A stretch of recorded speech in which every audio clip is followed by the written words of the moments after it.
Hello. Seasonal greetings, even though there's not much of a holiday going on right now. There's no Tom this time, so gonna be doing some more RPG horror stories. Yeah, English is my first language. Actually, no, it's not. It's Alternian. seeking non-binary voice, please. I'm not entirely sure that I'm able to get my voice high enough to where it's neither male nor female. I'm also seeking somebody with no accent who can be very friendly and be laughy at some time. I'm not good I at will being pay friendly. I will pay you a cent per word. I'm not very good at being friendly, as you probably know from working with me for as long as you have. I can be quite the dickhole. God damn it. Anyway, we're continuing with the Jiggle King stuff. Stories. Link to his Reddit profile in the description with Ricky O Tricky Ricky. Yay. We are back with more Ricky. Hi, I'm Ricky, and you're watching Disney Channel. Dun Yep. dun dun dun. Yep, that's me. I bet you're wondering how I got in this situation. Well, it's a long story, and it all started with a game of D&D.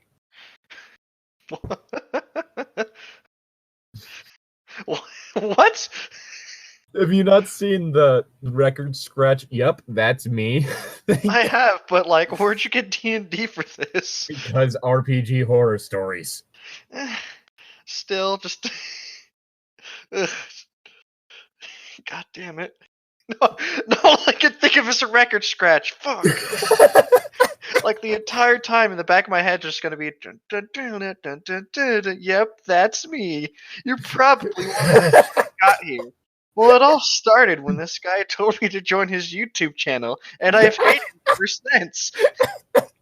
Hey, at least you aren't going to have to do the book reviews. Yeah, but, just seeing y'all read books is going to make me want to read them, so, I mean, I that. might ask you to, like, do some voices for the SCP things, but... Ew. Well, just for, like, the interviews and, like, that sort of stuff, or the voice logs and stuff. Pretty sure people don't want to listen to my voice, but okay. Nah, man, you're best girl. Well, you're yeah, the only reason people listen. If you say so, Chief. Then again, I'm pretty sure that you weren't doing the Scottish voice for the fucking main character in Back to the Frollo. Nope. You don't tend to do accents. Because I can't. It's your line. Well, shut up! How about that? No.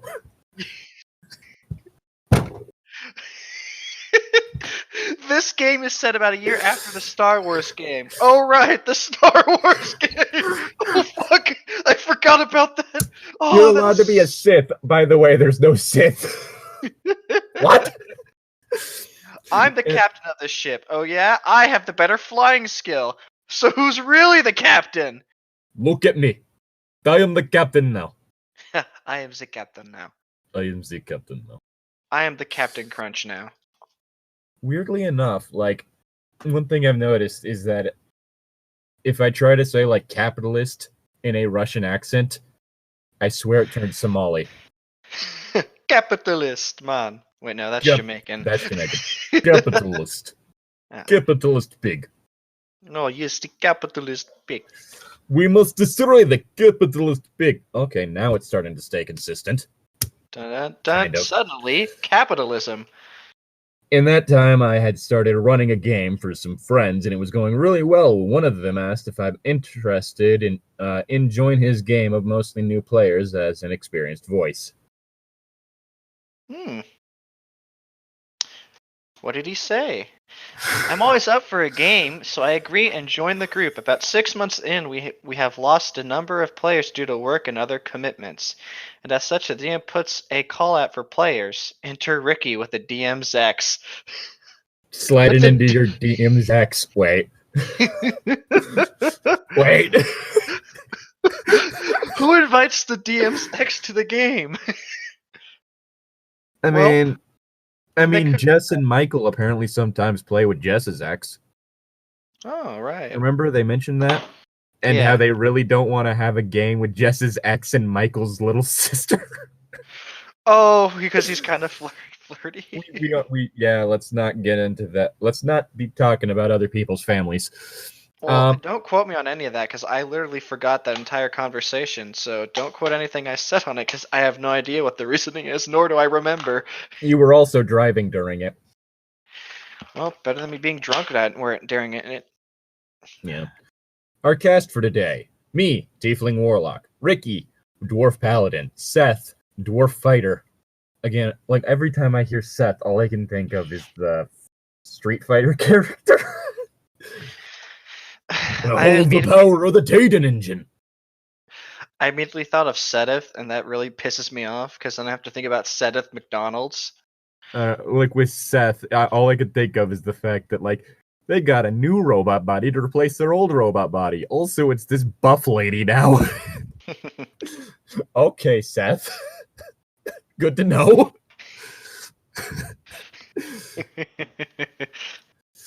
Gate, Halfling Druid, the DM's X. Jacob, Tabaxi Rogue. The furry. Oh no. The furry. Anything but that. Sorry, I'm looking at. Sorry. A couple of things before we get into the horror. Ricky was trying to get with Kate in front of our DM by impressing her in D&D. Okay. I'm gonna say it right now. Your D&D skills ain't gonna get you laid. I really hope not. I really hope that nobody believes that. I feel sorry for. I mean, certain roleplay skills might. Not D&D. Different type of roleplay. I say something else during, I felt with you a bit better, but I rolled like a 3, so all you're getting is a hi. Roll to use righted crop. Nat 1. You smack him in the eye. Oof. You miss his ass and hit him in the eye. Were they bending over? Because if they were, how did you get that angle? Because that's impressive. Again, Nat 1. You just trip over the front of them and just slap them in the eye. You just trip over his ankles. Oh God! Oh no! I'm so sorry. Let me help. Rolls Nat 1 again, punches their other eye. Oh my God! This is not the kind of pain you're supposed to go for in BDSM.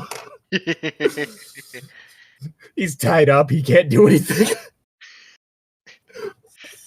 And after this, I don't think I want to be tied up with you anymore. Just immediate safe word. Petunia! Wait. No, I can fix this. No, Petunia! Petunia. Our DM was running his first game, so was really lenient with certain things. Ricky was also trying to be a mentor in the game to Seth, but Seth really wasn't interested. Yeah, I'd expect that from the Egyptian god of chaos. Seth's backstory was he was a dwarven prince seeking his crown. Ew, it's on top of my head, it is. I found your crown. It's right here on my head. No. I'm just imagining like the whole thing of like in shows and shit where like someone misplaces their glasses, but what it turns out they did is that they like lifted them up like onto the top of their head. So they're Velma. And so it's like glasses. Wait, where are my glasses? Wait, where are my glasses? And then realize, oh wait, they're up here. Oh shit. Just like that, but with a crown. Mr. DM, I forgot my glasses. Roll me a history check. Nat 1. You don't notice that the glasses are on your head. Just our the dwarf fighter, like, can't find my crown. Just on top of his head, no one says anything. Well, anyway, Ricky had somewhat somehow convince the DM to give him an axe that's really overpowered for our level 3 party. It did its normal damage of 1d8 plus 3d8 fire damage, and did an extra 3d8 fire damage versus goblins? The fuck? Ah, yes, the axe of goblin detonation. The axe of smite goblin. It hits a goblin, and the goblin fucking explodes. Just right when it hits goblin flesh, just... It's like a landmine went off in the goblin. It's just like, admittedly, this was supposed to just light them on fire, but, stop testing it on the goblins! Just poking dead goblins with it. Oh, God, it's just like we coated the cavern in spaghetti sauce. Gross. Ah, I think I have part of his intestines on my head. Ooh, that's gonna be a yikes for me, dog. Most of what we were fighting were goblins due to an invited Goblin Kingdom storyline. Invading? Boom, boom, boom, I think you said inviting. Oh, God. Did I say inviting? I think you did, but... I meant invading. But, I mean, might as well invite them over. They're just gonna blow up anyways. That was our dinner guest. Sorry. They like send like a goblins over to like have like a peace treaty. Oh, they blew up. Anyways, is it my line? Yes. His explanation when we called him out on it was that the weapon's actually meant to be for Seth and meant to be like a royal weapon for the King of Dwarves. Alright. We all agreed that's fine, but he can't use it as it's unfair, but it's a cool story item for a high-level guy. Yeah, that's something that you find. I'd probably be like, alright, you can use it at this level, but you're also taking 3d8 fire damage every time you swing it. It actually just does explode. The axe explodes itself. No, the axe itself doesn't explode. It's more just an explosion generates around the axe. Oh, God. So it's more like the whole thing in Monster Hunter, but if it actually did do the full damage when you hit the barrel. Ah. But it's also continuous when you hit goblins. So you're just detonating yourself every time you smack a goblin. Well, he's dead. Like one of those really gimmicky, like, weapons you'd find in like a really ridiculous anime, you know? I have an axe that explodes every time I hit someone. I have an axe that explodes every time I hit goblins. Again, it explodes me whenever I hit the goblins. Yeah, because again, why are you using it? Because I like explosions and I hate goblins. You basically just have a landmine strap. You'd basically just have a landmine strapped to a stick. Oh, hey, look, it's the Goblin King. I know what to do. Just throw the guy with the axe at him. Now all I could think of is the fucking Narnia story. Your beautiful landmine. Is this one of the children of the landmine? It's one of the children of the main character. Prince Caspian's child. God fucking damn it. Oh my gosh. I'm going to write something down. So, you know, I'm making a D&D campaign, right? The pirate one? Yeah. Okay. And where I do like a roll where people get different adjectives. Landmine. No, I want to make, since I want to give them names that are just giving the name landmines is kind of generic, so I want to give it the name Caspian-esque, and that means they have a chance of exploding. Caspian-esque? How do I spell Caspian again? Caspian. And then esque is like what again? ESQ? ESQUE. ESQUE. Caspian-esque? Yep. You can put a hyphen between those. Yeah. But yeah, like that'd be something that you like find embedded in a rock or some shit. Or like at the end of a dungeon. You wouldn't get that at level 3. Yeah. And this is coming from the man who built Bitey Monk. Can you pin that for me real quick so I can write it down later? Okay. You misspelled explode. I know. Like I said, I'm gonna fix up the actual details of it later. Also, that's a quotation, not a hyphen. What's the hyphen again? It's the line. Line? That line. Ooh, the squiggly one? No, not that's tilde. Okay. Boy, I sure do know how to speak English, don't I? Yeehaw. Not Caspia. No, Caspian-esque. Right, okay. Anyways. It's Sorry. your line. Yeah. We start. We the people. We start playing, and the first few sessions are pretty good. Then we have a session where Ricky is in a really crappy mood and led to a shit atmosphere that never went away. Yeah, you don't want it to where the guy with the landmine on a stick, the sharpened landmine on a stick, is in a bad mood. Wait, no, Ricky was different. No, Seth was the one who was the dwarf guy. Yeah, he's the king of the dwarves, but he's not the one with the landmine on a stick. Oh, I thought. Ricky somehow convinced. Yep. Ricky's a He dick. only managed to justify it by saying, "Oh, it's a thing for the king of the dwarves." Yeah. The situation was this. We had split the party when I had pissed off a noble in town when I accidentally walked into him. Oops. He immediately wanted to fight, and I tried walking away when he attacked me. Now, he was easily beating me, and Seth, being worried, grabbed the nearby princess and threatened to kill her if the prince did not leave me alone. Jeez, that's pretty fucking metal. What's Ricky's character? Dwarf Paladin. Yeah. Paladin. Again, bad Paladin. Bad. This is something I'd have the bitey monk do. Mostly because the bitey monk would just be looking for an excuse to eat someone. Jesus Christ. A lizard folk monk that only uses bite attacks. I mean, I kind of made it clear this would be just the worst idea for a character. Mm-hmm. At the very least, he's going to add an interesting dynamic to the party. Yeah, interesting is a word you can use to describe what that is.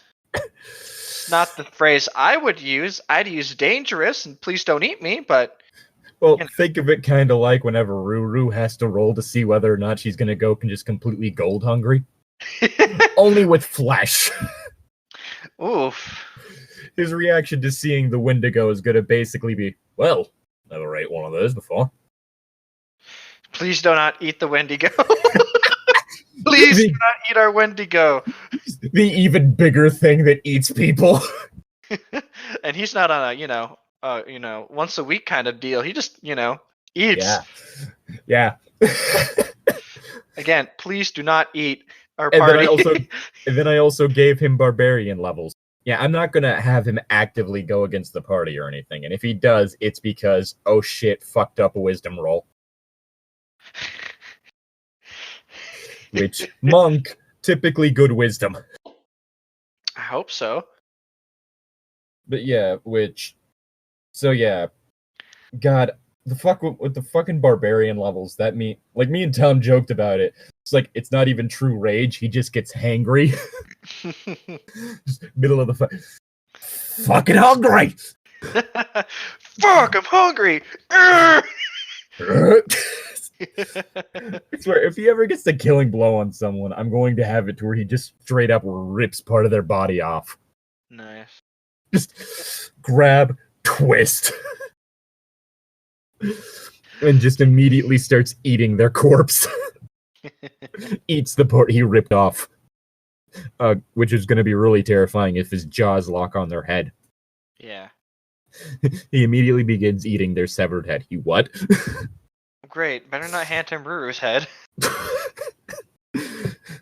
Okay, where the fuck? It's my line. Yeah, it's your line. Jacob's character, being a tabaxi, had run off to grab the other party members when the trouble started. Oh yeah, tabaxis can double their movement speed. Really? They could just be like, yeet, later, they boys. They can do it for a turn, but they can't use it again until they stop moving for a turn. So as a tabaxi rogue, I could double my movement and then use a bonus action to use the dash action to go even further beyond. Oh, you want to make it even worse? What? Monk's unarmored movement. Just gotta level up Rogue a couple times, and then level up Monk a couple times, and we'll be the speediest boys in the West. Because a level 20 monk gets plus 30 feet of movement. Oh, never mind then, because you can only go to max level 20 anyways, right? Yeah, okay, okay. Oh, shit. How much noise did that make? A decent amount, but my ears are okay, so... Okay, because my player's handbook is behind my computer. Or Oh. behind my laptop. Okay. Let's see. Nope, that's the sorcerer. Why was I looking at the sorcerer? That's the rogue. Because you don't get it until level 2, at which point it's plus 10 movement speed. At level 2 or level 20? Level 2. That's the unarmored movement speed? That's at level 2, yeah. Okay, yeah, so you can get unarmored movement speed and then become a rogue and then get, whatever that move is called for the bonus actions. Yep. And then to backseat to just make it even faster. At level 6, it gets to plus 15. Ooh, nice. Level 10, it becomes plus 20. Level 14, plus 25. And then level 18, plus 30. Yeah, there's some way to make yourself super fast as a tabaxi. Oh, yeah. And then you make it even worse by having somebody cast haste on you. Ha! How about we don't be? We have broken the light barrier. Speed boost. I'm just imagining like all that happens, they just disappear. Wait, what just happened? Well, you see, they broke the light barrier. They went backwards in time. Meanwhile, a couple sessions ago, why are there two of you? Just have like a retroactive like campaign real quick. Oh god, that would be something you have to plan ahead with. Mm-hmm. Like warn the DM, hey, I'm trying to become a speedy boy. I want my character to be the Flash. Which means, also the whole running through time thing. You don't mind, right? You have run straight into a parallel universe. I'm sorry, what? Oh, hey, it's Supergirl. God damn it, Barry. Let's see. You finished yours? Yeah. So they arrive to the hostage situation. Kate tries to talk down the situation, but is shouted over by Ricky, telling Seth he's an idiot for the way his character is acting. Not in character, out of character. Yeah. God damn it. Yeah, big bad boy. Yes. Now, anytime Kate would talk, Ricky would talk over her until eventually we were all pissed and decided to end the session. After the session, Seth comes and says goodbye because he won't be returning. We are all unhappy with this, but don't say anything to Ricky because the DM had immediately pulled him inside and was giving him a mouthful. Oh my. Uh-oh, giving him a mouthful, slap in the face like, bah. Oh, I was thinking entirely different. I asked Kate if she knows what's going on with Ricky. She nods and says she had turned him down. He was all pissed. Oh my god. He was being all pissy and interrupting her because he got turned down. Well, yeah, he invited her just to flirt with her, and she said no, so now she's useless to him, apparently.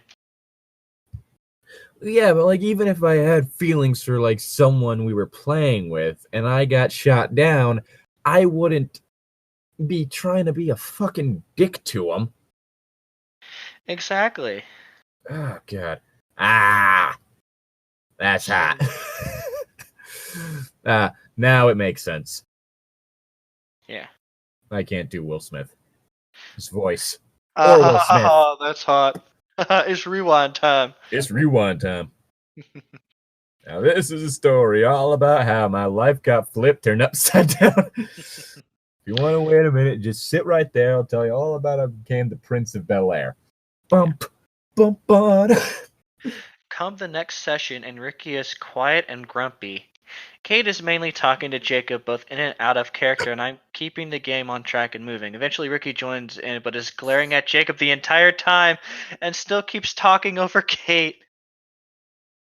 We get into an encounter with goblins, and Ricky starts using the OP axe, and we get pissed, but he says he's using it to save us. Unfortunately, he's not blowing himself up. Sadly, not yet. Maybe one of these days he will. We can only hope. If only. A bit more time goes by of us playing in a really tense atmosphere. During this time, 3 big things happen. 1. Ricky starts GMing another game, and Kate asks me to please join, as she kind of asked for this game and wants friends around. This will be another horror story, don't worry. Oh, gods. 2. Ricky brings another younger girl to the game to make Kate jealous and try to impress this younger girl at the same time. She left after like one session where Ricky told her what to do the entire time. How would that impress someone? Ricky! Ricky Big Dumb. Ricky Big Dumb. Ricky! Ricky is incredibly big dumb. If I fucking cared about this shit, even I wouldn't do that shit. I want to date this person that I'm invited to play D&D. I'm gonna boss him around the entire time. Why am I doing a Trump impression? Have you heard of Raid Shadow Legends? Raid Shadow Legends, the most ambitious game on the mobile device. This presidency is brought to you by Raid Shadow Legends. Russia cut our funding, so we're having to get all our money to fix the deficit through ad deals.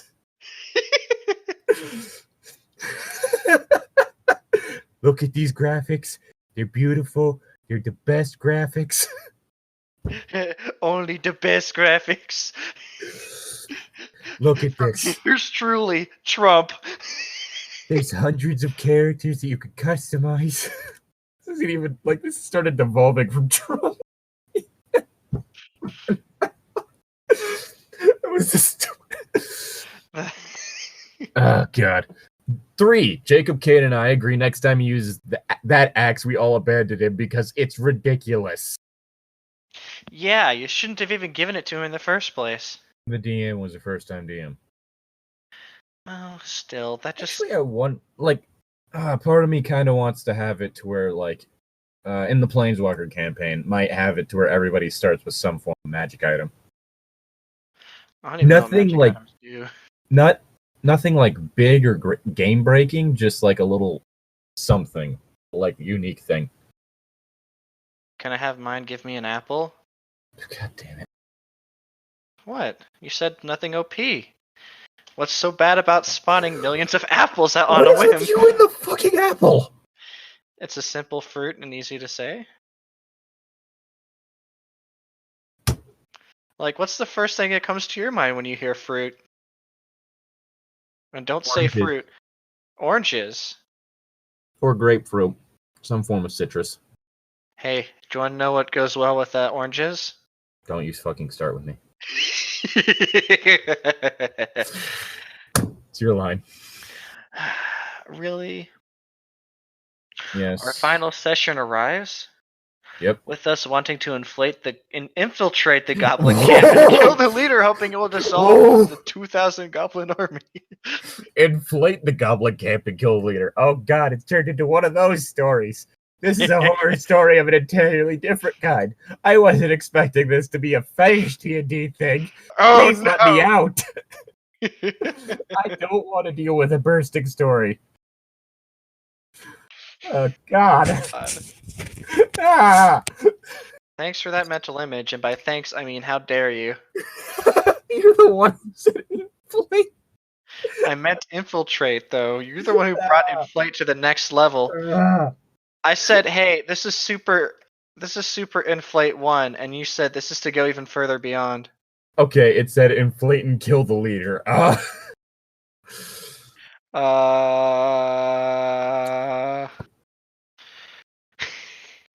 Turning into a blueberry.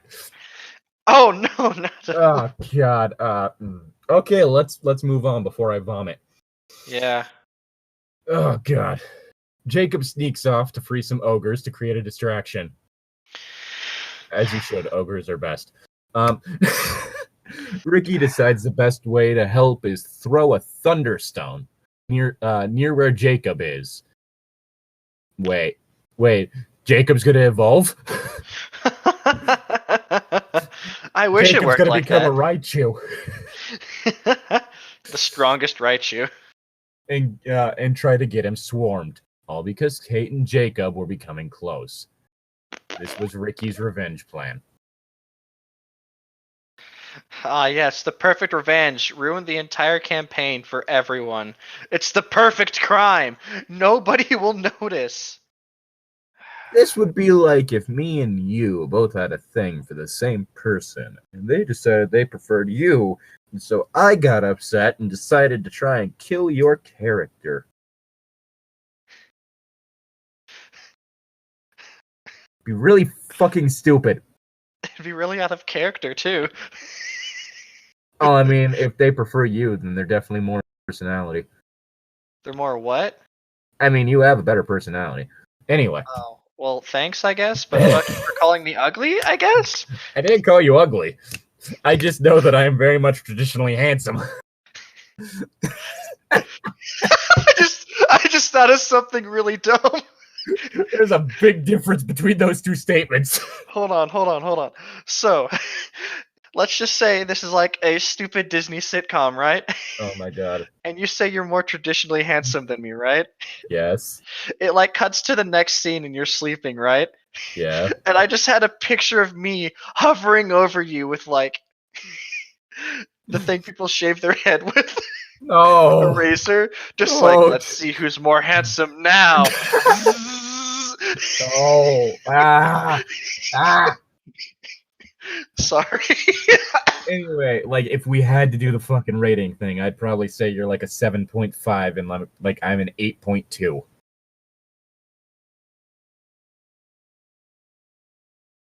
If I had to. Hold on, sorry, give me a second, something came up. Okay.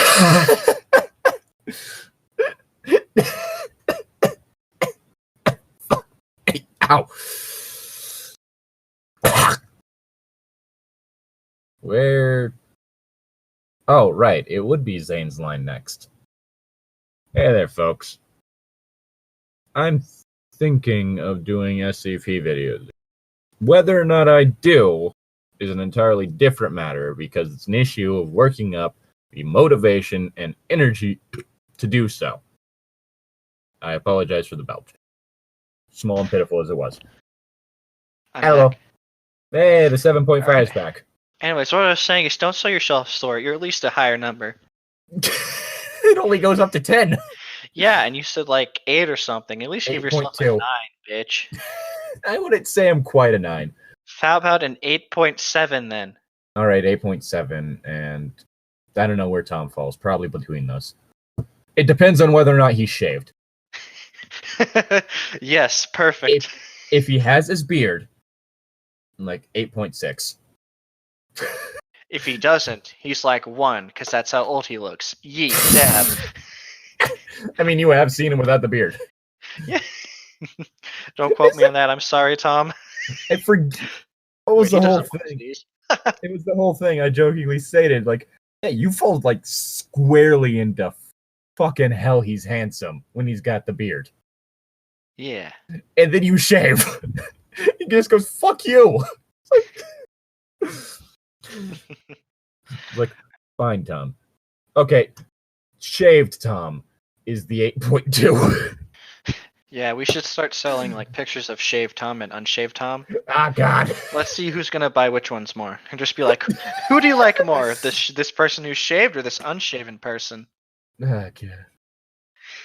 I mean, honestly, if you want me to look terrible, what you need to do is you need to have it to where I center part my hair. Oof. Dude, center parts have started coming back on like fucking e-boys, and I hate it because it looks awful. Center parts, like on like, Oh, or you can like see the hairline. because like Yeah, I have like longer hair. I don't center part. I side part. Like someone who takes pride in their appearance. I comb my hair like an 80-year-old person that's balding. And by that I mean I push it all to the side. But yeah, like center parts on like, because like if your hair is shoulder length or shorter, center parts look bad. Yeah. They just do. Like I have not found a single person who could pull it off. Especially not those e-boys, am I right? Like it looks like just the epitome of regrettable teenage hair. Like fuck like brightly colored shit, whatever. You know what? At least they're trying something. Center part, no. It's Do not. hair is not meant to be symmetrical. That's the best way I can put it. Symmetrical hair looks bad. Yeah. Like yeah, like the whole thing with like faces. Yeah. The more symmetrical it is, the more attractive, although there are other factors such as like I mean, when it comes to like physical attractiveness, it's all a matter of bone shape and muscle placement. Yeah. That is the entire thing. As well as like I have very brightly colored eyes. I have a very strong jawline. I have a youthful face. I have good cheekbones. Mm-hmm. Got lucky. According to my mom, because you know, mommy loves you, ooh. Apparently, my eyes look really well when I'm wearing blue. Well, yeah, there are always colors that go better with this. Yeah. That's the whole thing, is like anytime I wear makeup, it's typically going to be something that works well with my eye color. That, and I'm just not a big fan of red lipstick, even though I do honestly kind of look good with red. Different matter. A different kind of experiment. Anyways, your line. Jacob shrugs and leads the goblins directly to us. Ricky's angry about how this is going to kill us all, so he has to use the axe. He draws the axe and we abandon him. So long, fuckboy! Goodbye, Jojo! Goodbye, Jojo. Kate wild shapes and runs away. I thunderstep away with Jacob, drawing more goblins to him. Oh my god. Oh, that's evil. I love it. You know what thunderstep is? Is it the double speed boost thing, or? No, it's teleportation combined. It's basically a spell that combines teleportation with thunder, thunder wave. So literally, you teleport and it creates a shock wave from where you left and where you appear. So he grabbed onto someone and then teleported away, but he And thunder shocks. Yeah, so like loud boom, everything can hear it, and it deals damage to anything in range. Like it's terrible for stealth, but great as a fuck you like that. That is, oh my god. Oh, Very that is clever. inspired. Good job. That is inspired. Yeah. Ricky is angry and storms off. We finish the session and kill the king, but Ricky's paladin is very dead. The thunderstep killed him. Oh god. The game ends due to our GM moving to a different country. With the DM, when the session's so bad, you gotta move countries. Okay, next one. Ricky, the Ricky interlude. We are winding down our Ricky stories. Oh no, this one's not safe for work. A lot of these have been not safe for work. We're not safe for work. Well, how about there's a reason there's a reason why I specifically put the Patreon as 18 plus. I see. That and because I don't want that and because I don't want to deal with like underage people in the fucking Discord if they decide to go for that tier. Yeah, the things I post should not be seen by young children's eyes. No, and as well as I just don't want to deal with that kind of thing. Mm-hmm. I honestly don't. It's Makes straight sense. up just a like. Honestly, like if you are underage, one, kind of irresponsible for you to just be spending money on people online. 2, Yeah. I just really don't want to deal with that. I don't. I'm not sorry, gonna but complain, I yeah. don't have the patience. Anyway. Anywho, yeah. Oh, right, my line. Duh. Yes. We are winding down our Ricky stories. During the campaign where Ricky was a player, he decided he wanted to run a campaign again. Apparently, this was due to Kate asking him to do so since our main game was so inconsistent and I was running my own game. Honestly, with the thing I just mentioned, all I could think of, there's this one, like, I think she's Icelandic, Oh. or it's Icelandic or Norwegian.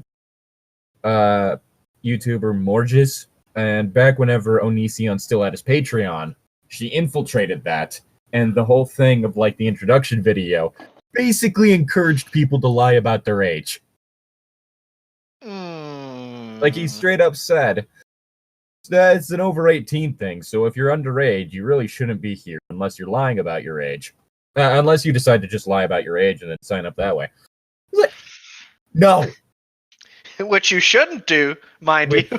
Which she also recorded some of the Discord chat, which Patreon only Discord. I do it just so that less people to deal with. Again, I don't want to deal with a lot of people. Even with, like, our small fan base, like, oh god, like, It's a lot of work running a Discord. 20 or so people would just be annoying. Now, I used to moderate on some Discords before I gave up, and yeah, it's a lot of work, and it can turn south Like, fast. I can deal with, like, a few people. But, yeah. And, like, some of them just straight up say, yeah, they're like yeah, I'm 17 or 18 or whatever. Like 17 or whatever. And it's like, dude, what the fuck is wrong with you? Ignoring the fact that he's in his fucking 40s. Okay. Anyway, that book review should be coming soon whenever we finally manage to finish reading that shit. I don't have to read it. Haha. Lucky.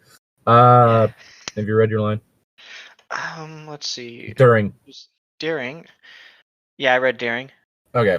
So we gather players and start discussing characters. We are to start at level 5. This was a new homebrew world for Ricky.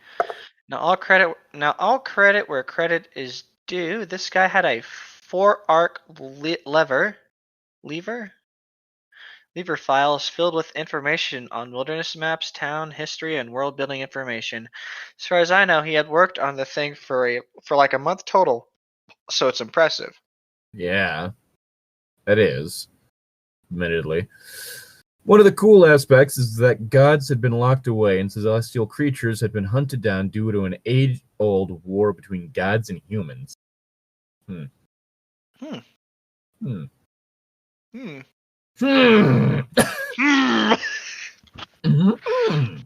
Interesting this is. Interested I am. When they find your body, all will be teeth. I can't do Kermit either. When they find your body, you'll be in pieces. My dreams are filled with screaming. Anyone out there want anything for animations? Contact us.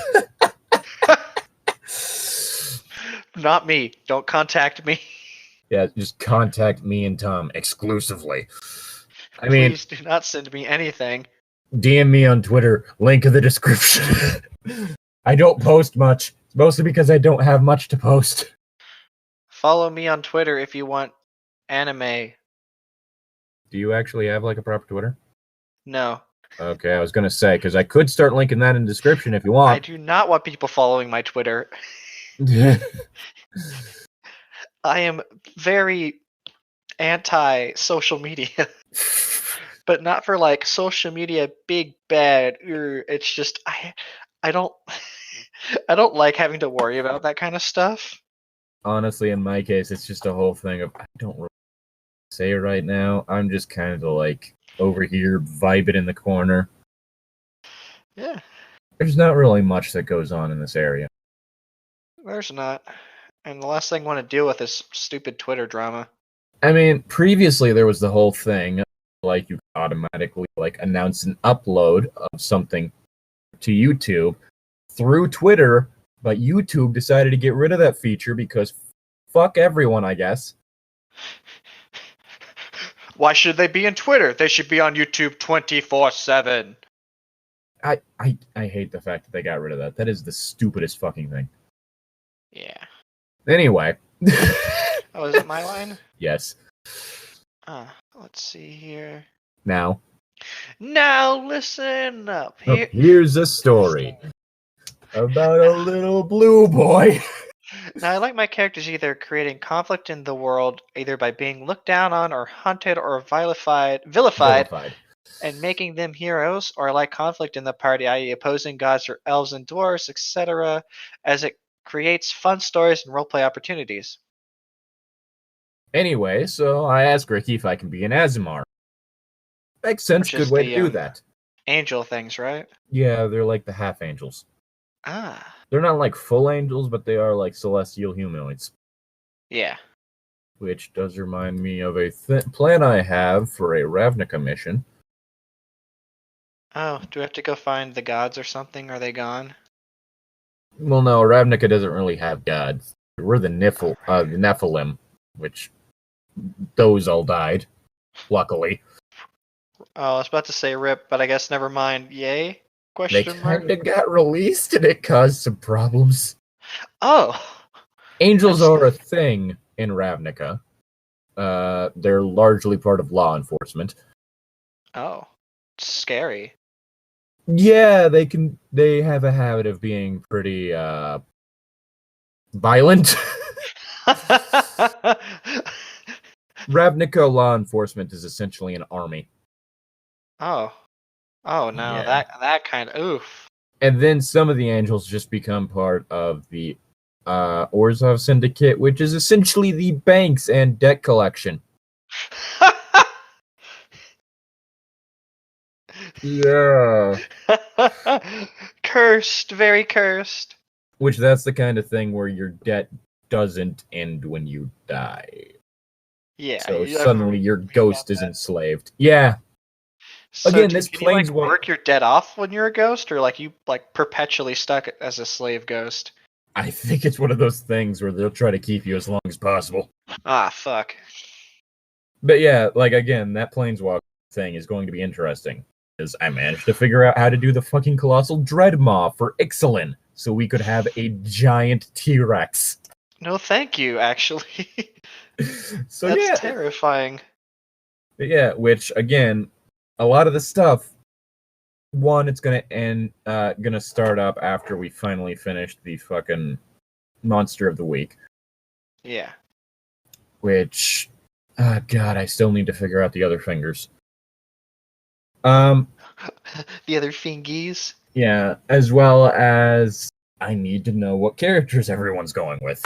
So that I can be like, alright, set up specific things. Yeah. Like the whole magic item thing. Anyways, yeah. He says sure, just ask the party if they're fine with it. I ask and they like the idea. What could go wrong? Everything. Awesome, so I'm playing a shy female Azimar paladin that works in the town guard who was ashamed of who she was and of course had to hide who they were. Now all of us were from town except Kate and were childhood friends. This created a fun dynamic prior to the game and gave us our plot hook. Again, it's starting out good, but it's probably going to end up terrible. So our cast: me, Azimar Paladin; Ricky, DM; Kate, a Varial Elf Ranger; Ryan, Dragonborn Monk; the Dovahkiin; Hamish, Human Fighter. Oh, goddamn! Now all I can think about, because the Dragonborn thing just reminds me the whole debate over whether or not Dragonborn should have tails, which again depends on the player. I don't know. Who cares? But one person was I saw one post concerning like that one new barbarian subclass. Which one again? Path of the Beast. Oh, right. You get like your own furry transformation. Yeah, and so one of the things you can do is just sprout a spiked tail when you go rage. It does 1d12. That's And so it's like, now I get to have a tail. no matter what you argue, this tail is mine. Well, if you take the claws, it's 1d6, but you get to attack twice. Or you get to attack an additional time with them. Yeah. So 2d6, technically. And then later on you get extra attacks, so 3d6, I guess. And then there's Bite, which is 1d8. It was like... Bite, huh? The tail... Bite's pretty strong. Yeah, but it was just like... Oh, also you gain temporary hit points due to it. Oh. Because apparently you're eating your opponent. Because that was the other thing. I was like, what if I do a lizard folk Path of the Beast barbarian? Isn't only one of your bites going to be eating it? Well, the lizard folk has hungry jaws, which they can do once per day. And that's the num eating things, right? Yeah. But it doesn't seem that way with the Path of the Beast barbarian. It's just so long as you're raging. I thought that'd be... I have to actually look at it, because those look like two different skills. So for a whole minute... Yeah. Oh, and Hamish, human fighter. Ah, the human fighter. So Hamish, Ryan, and myself meet up at the bar after a day of work and overhear some interesting rumors. One of which being that the bar owner has dragged something odd down to their basement. Oh my. Ah, it's a body. What? A body has been discovered. I hope nobody notices this body. It'd be a shame if I got caught by some big, strong warriors. Whoa. Oh, what are you planning, like sir? Oh, nothing. Just don't look inside the bag. In the immortal words of the click, ooh woo, what's this? Also, okay, Bite. Your mouth transforms into a bestial snout or great mandibles, your choice. Your bite deals 1d8 piercing damage on a hit. Once on each of your turns, when you damage a creature with your bite, you regain a number of hit points equal to your constitution modifier. Ah, okay, there we go, yeah. And it's regain, not gain temporary hit points. Yeah, so basically healing yourself, which is different from the temporary hit points. Oh, so you can, like, at the end of your minutes, you can do the Hungry Jaw. Yeah, so basically it'd be a whole thing of like a lizard folk Path of the Beast barbarian would have just the Hungry Jaw thing available in normal combat. Then if you go rage mode and decide bite, because it's choose one of the following options each time you rage. So it doesn't have to be the same one each time either. Claws. Your hands transform into claws, which deal 1d6 slashing damage on a hit. When you take the attack action on your turn and make an attack with your claws, you can make one additional attack with your claws as part of the same action. Now, at a certain level with Barbarian, you do get extra attack, meaning that you could do 3 once you hit that point, I believe. Yeah, but that thing only said you can only heal once from it, though. But you can bite 3 times in a row. No, the bite you would be able to do 2 times in a row. Oh. The claw, I'm saying you could do 3 times. 3 once you get the extra attack. But yeah, so if you chose bite as that lizard folk barbarian, it'd be all right. Your bite gets stronger, and now you're constantly healing. Nice. So you get angry, and it's just nom nom. Or you could have it to where you do the claws thing, and now you have both the bite and the claws, or which it would say 1d6 because a lizard folk's bite is 1d6 for the race. D8? Yeah. Right. Or you could like do one of the other ones. So you still have the bite, and then you also have that other thing. So the claws or the tail, you grow a lashing spiny tail, which deals 1d12 piercing damage on a hit and has the reach problem. Reach. So you can hit something 10 feet away. Yeah. And then there's other things like Bestial Soul, which When you finish a long or short rest, choose one of the following benefits, which lasts until you finish a short or long rest. You gain a swimming speed equal to your walking speed and can breathe underwater. You can gain a climbing speed equal to your walking speed and can climb difficult surfaces, including upside down on ceilings, without needing to make ability checks. When you jump, you can make a strength athletics check and extend your jump by a number of feet equal to your check's total. You can make this special check only once per turn, which this is the thing that brings up the whole thing of jumping costing movement, which I had never heard of before now. And then there's Infectious Fury, where you can basically like try and force opponents to rage whenever you hit them. How does that work? Like, what happens if your opponent's raging? Well, okay, when you hit a creature with your natural weapons while you're raging, the spirit within you can curse the target with rabid fury. So magic rabies. Magic rabies. The target must succeed on a wisdom saving throw, 8 plus your constitution modifier plus your proficiency bonus, or suffer one of the following effects, your choice. The target must use its reaction to make a melee attack against another creature of your choice you can see, so you could force it to attack one of its friends. Alright. Or the target takes 2d12 psychic damage. I could just picture someone like, hey, we're fighting a dragon. Psychic! You attack the dragon so that he's forced to make a melee attack, so he can't use his breath attack. Well, no, it'd be a reaction. It'd still be able to use the breath attack, like on its turn. Oh, it's okay. Rip. Yeah. Alright.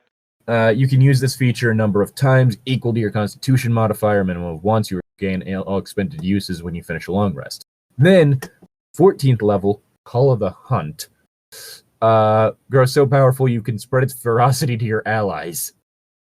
When you enter your rage, you can choose a number of willing creatures you can see within 30 feet of you, equal to your constitution modifier, minimum creature.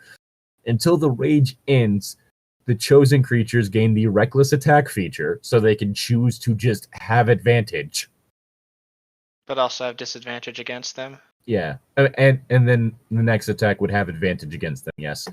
Or any attack until their turn, I believe. Yeah.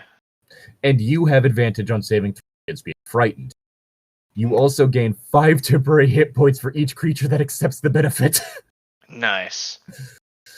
The squad is here. Yes, which you can do this to as many people as you have your constitution modifier. You can use this feature a number of times equal to fire. You regain all expended uses when you finish a long rest. Nice. But yeah, so basically, like, all right, the pack. Suddenly, yeah, the pack. Basically, I had an idea because I think I hinted at the lizard folk's backstory. But basically, the whole thing I'm planning on is that he ate his broodmates. Rip. Like, he hatched and ate the other ones in there. And so I was thinking, one survivor, Path of the Beast Barbarian. Wow, what a mean person eating his friends like that. I mean, typically lizard folk don't care as much. Or at least lore-wise. I don't know about Tom's lizard folk. They might care. Oh, yeah. Growth is just meant to be pure chaotic energy. Oh, yeah. Ryan goes off to search the ground floor. I gather more evidence and get ready to head downstairs. Hamish keeps an eye out for both of us. Now Ryan, being a new player, doesn't wait and heads down first, catching the owner sacrificing someone on an altar. That awkward moment when... Yeah.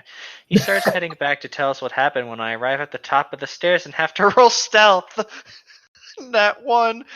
Bang! I rolled down the stairs. Okay, so... Fuck. Oh, hi, Mark. Taking Ryan with me, and we both land sprawled in this room. The owner turns to us, and I try to persuade them that it doesn't have to come with the blows. I rolled nat 20 plus my bonuses, and it came to 28. It doesn't have to be like this, sir. Sir? Oh, just look. I look at Ricky and shakes his head. Nope, you need a 30. I know that critical successes on skill checks aren't an official thing. But I don't know. When you get a 28 on a persuasion in your first session, I don't know. Yeah. Maybe it's just me. I had the max persuasion on the team and rolled max and didn't roll high enough. Right. Like, you need to have it to where, like, there's at least a chance that someone could succeed if you're going to make them have a check. Yeah. Don't make it just flat out impossible to do. That just makes people not want to do anything. It's just like, why did I roll then? Mm-hmm. Yeah. Okay, right. Yeah. Cool. Sorry. Yeah, cool. Oh, all right. Way past cool. Chili dog? Did someone say chili dog? Sorry. I have broken several street traffic laws. And nobody can stop me. I'm a danger to society. I'm way too fast. Eggman. I'm breaking the sound barrier. Eggman. More like dead man. Oh God. I've been doing the pinball attack before Rajag. Oh God, how was dealing with that attack? Fun. I love the fact that that's a thing it can do. It just jumps in the air and then spins at you at high speed. I am the fastest in the universe. Speed. You weren't ready for King Kong. Is it my line or your line? It's your line. Really? I thought I said Wait, my line. No, you didn't finish. No, wait, no, right. Okay, battle start. Whoops. No. Oh, no, I didn't do it. Battle starts. Hamish and Ryan hold off his guards. I run up and tackle the owner, and we go over the altar and down a staircase and behind it. Oh, and how'd that work out for you? Well, your line starts with cool. Cool, so now we are gonna have separate encounters. I sit and watch Hamish and Ryan pull off amazing moves and attacks and eventually beat down the guards and follow me. After, and intelligence check to see if they know where I went. Luckily, they passed. Oh, gee, I saw him roll around the corner, but where the fuck did he go? Is he still behind there? You meet a stranger. I'm going to roll wisdom. You failed. I try to eat him. Wait, no. Please do not eat him. What were you thinking? Honestly, like, even if it's in a different universe, I kind of want to use that character in just different, like, sessions, like, different, like, campaigns, because I think I could have fun with that. I'm concerned about the amount of quote-unquote fun you're intending to have. I'm just imagining, like, food! Just rest of the party. No! No! There's no food here! No! No. Barely succeeds. I start. Just the rest of party.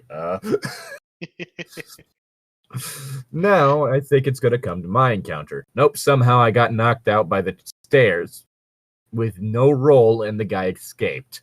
Okay, well that sucks, but at least Ryan and Hamish wake me up and we move on into a dungeon beneath the bar.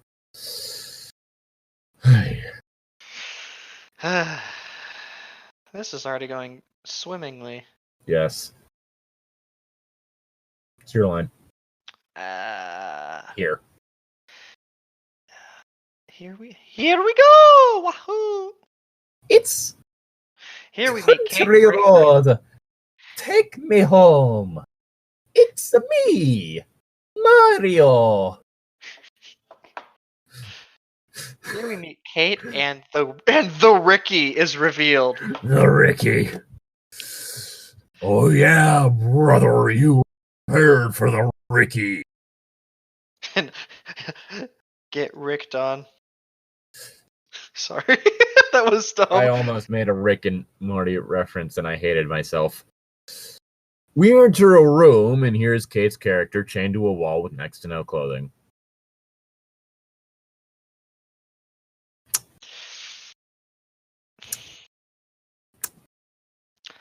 Father, where are her clothes? May I have some more clothes? Please, sir, could I have some more? It's right chilly out right now. I look at Kate, and she is pissed. No shit. I'd be pissed too.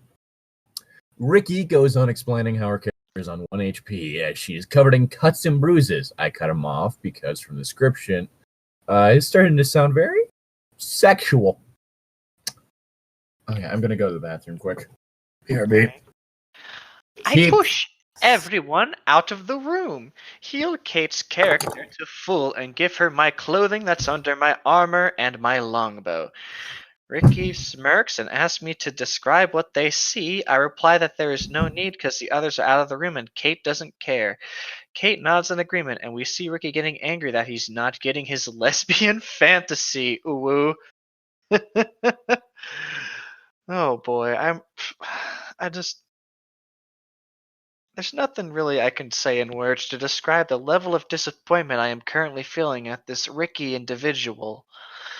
Really, like, what kind of person goes around trying to lewd people during D&D?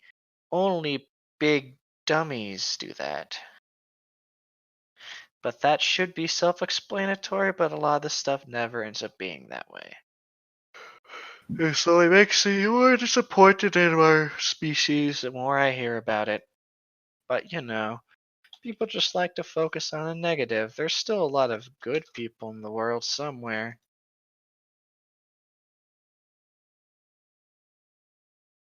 Okay, that's all you're getting from me. There's nothing interesting else I could really say about this. I mean, I could keep reading. I'm probably going to keep reading if it takes any longer for this man to take a single pee-pee. Didn't know pee-pee takes so long. That's a lie. Mine does. But, you know, we're not here to talk about my pee-pee. I hear the door, but is he there? Is he anywhere? What is that? What? I don't know. I heard you through the headphones before I put them on. Yeah, I was wondering if you were there. He's got back. How long did you have to BS? I stayed silent the entire time. Did you? Maybe. You'll just have to go back and listen yourself to find out. Oh, God. Oh. Okay, I just saw a thing about lesbian fantasy. Oh, great. What do you mean? No, I just saw the end right, of yeah. your last line. Oh, God damn it. Yeah, apparently so. I forgot that our boy here is playing a girl, and he's disappointed they didn't give him his lesbian fantasy setting thing. He wanted some hashtag hot lesbian action, and she said, fuck no. This whole thing is like with NPCs and shit, I'll make them gay, but it's just like as a character trait. If anything, that's more just going to affect, or like even with like actual characters I'm playing. That's more of just a whole thing of, okay, if someone decides to try and initiate something that'll affect things, for instance, like a BBG. Oh, character tries to do a seduction roll. Oh shit, nope, turns out they're he's gay. Yeet. They gay. Gay boy hours. I'm flattered, but I'm afraid I'll have to lie. What do you mean? I rolled a nat 20. Yeah, but he's gay. Yes, but I'm sorry. I just don't find you active. I'm just not that into you. You're not quite my type.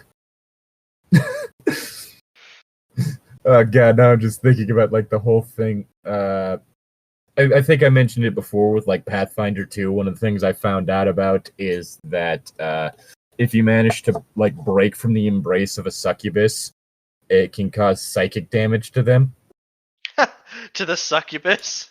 And you can use a free action on your turn to rub it in to cause more damage. And so someone just drew like this person just chanting, "I'm gay." Just more and more psychic damage happening to the succubus.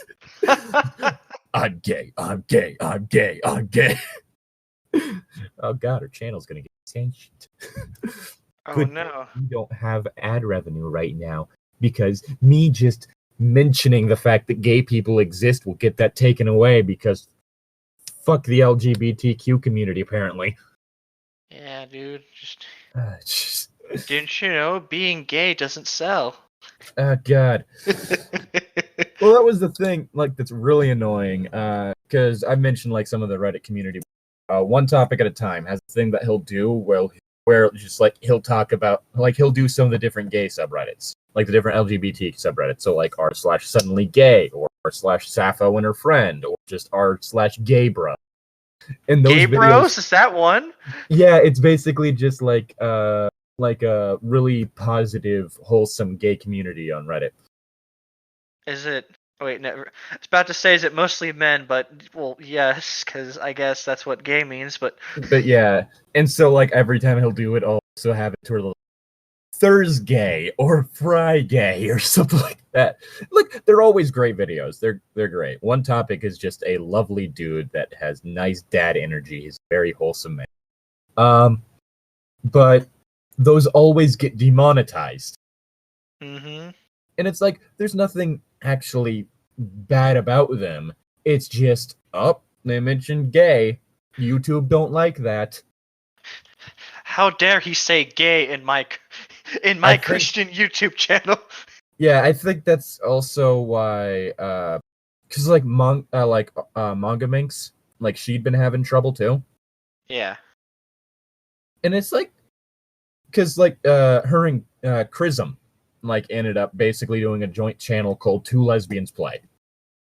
Yeah, I've Which, actually heard yeah, about that one. yeah, if you're gonna do a couples channel, yeah, sure, why not? Yeah, it's whatever you float your boat. Basically, most of her, like money, like revenue, just coming from, like most of their revenue is just having to come from like donations and shit because of the fact that like none of that shit's getting monetized because gay. Gay. Yeah. It's like YouTube, just fix your shit. Like every fucking June, like it's June, right? It's Not July, it's June. What? The Gay Pride Month. Oh.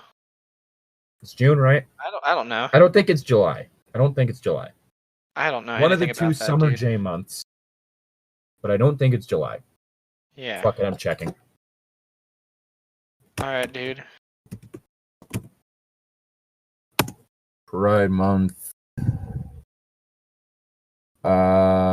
June. Yep, I was right. June. Anyway. Yeah. Like every June they do this whole thing like supporting like LGBT like YouTube, like just spotlighting LGBTQ creators.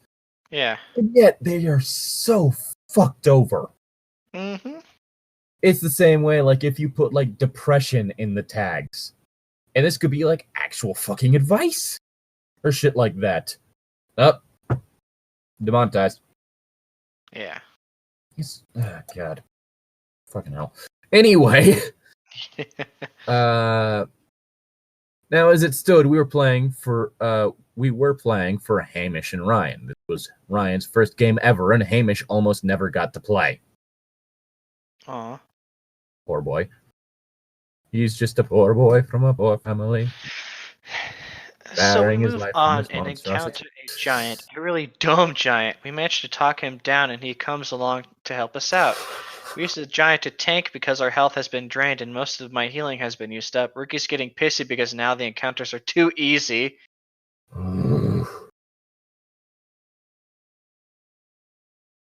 Yeah, I get annoyed when the encounters are too easy in the Monster Hunter thing, where it's largely built on encounter difficulties.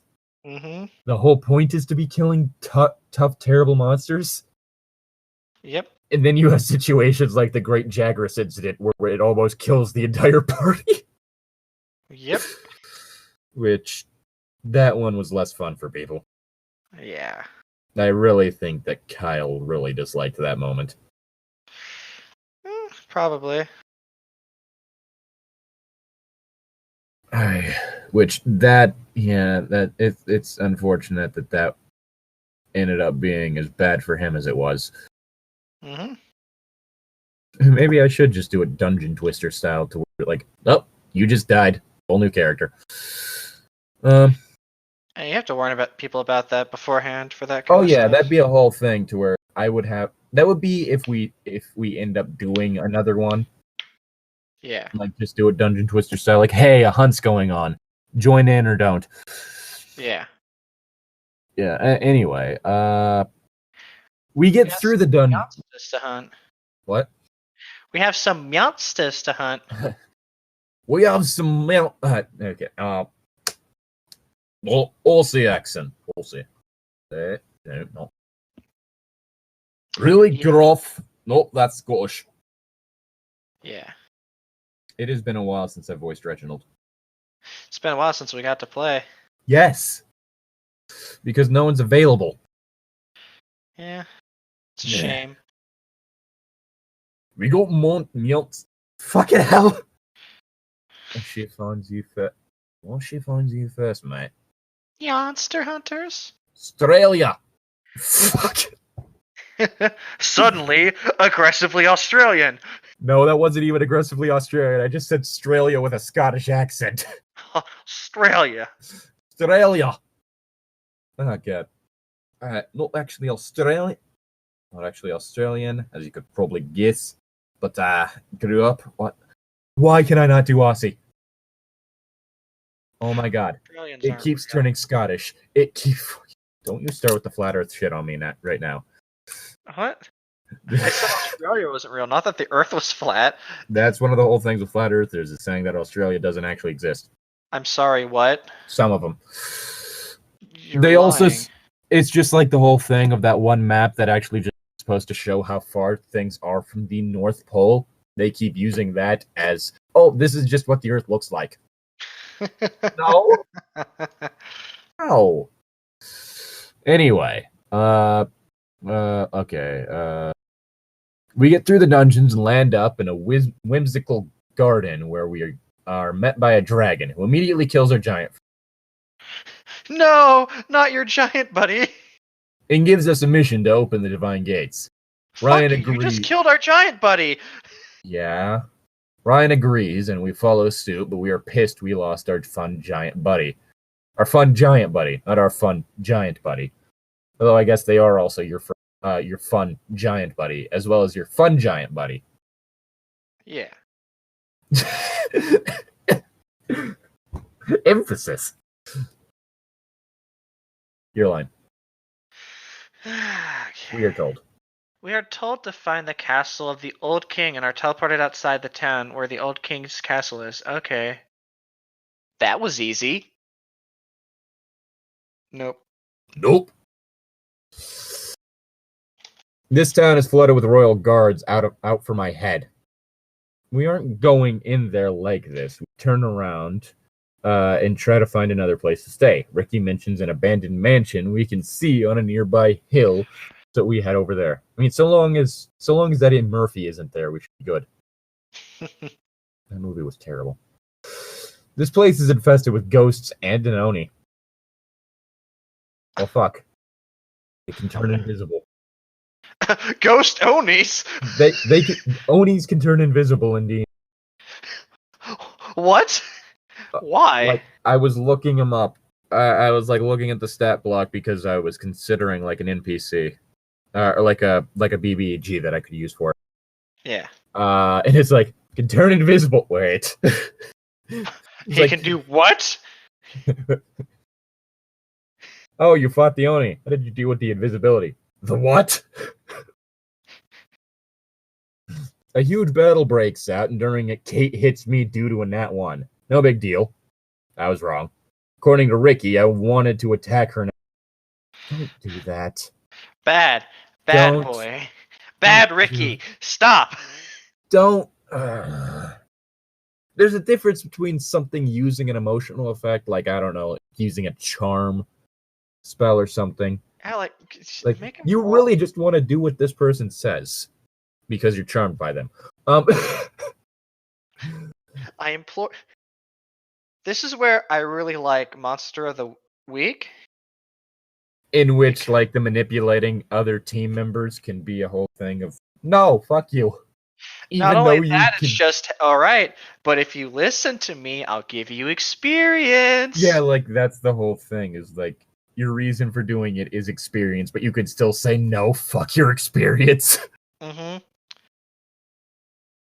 Yeah. You're lying. I refuse due to my character only trying to follow the law best she could. Also, Kate still didn't have gear. Ricky is obviously angry now. I don't think Ricky understands women. I don't think Ricky understands how to be a nice individual. That too, but this is the same two characters that he was hoping were gonna have a lesbian love scene. Yeah. So, Well, if you're not gonna have my lesbian love scene, you might as well kill each other. Yeah. as we all know, women are either fucking each other or hate each other.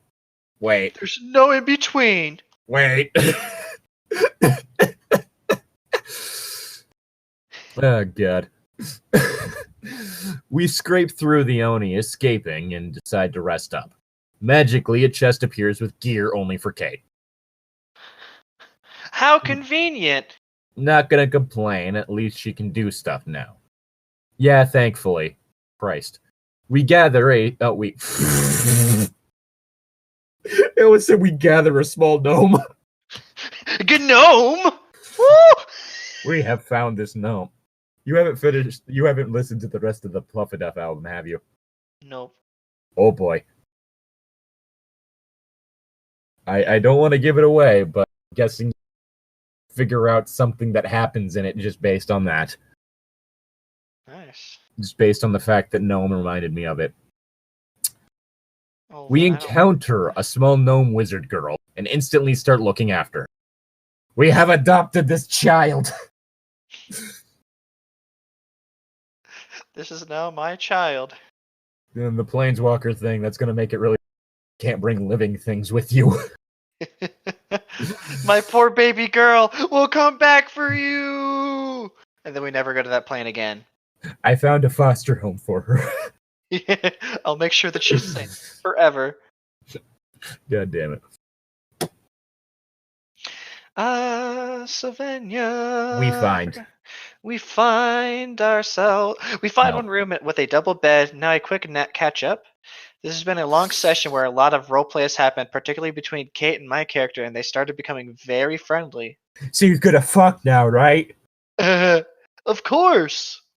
That's what happens when girls start talking to each other, right? Yeah, duh. Don't you know anything about women? I don't even know what this voice I'm doing for Ricky is.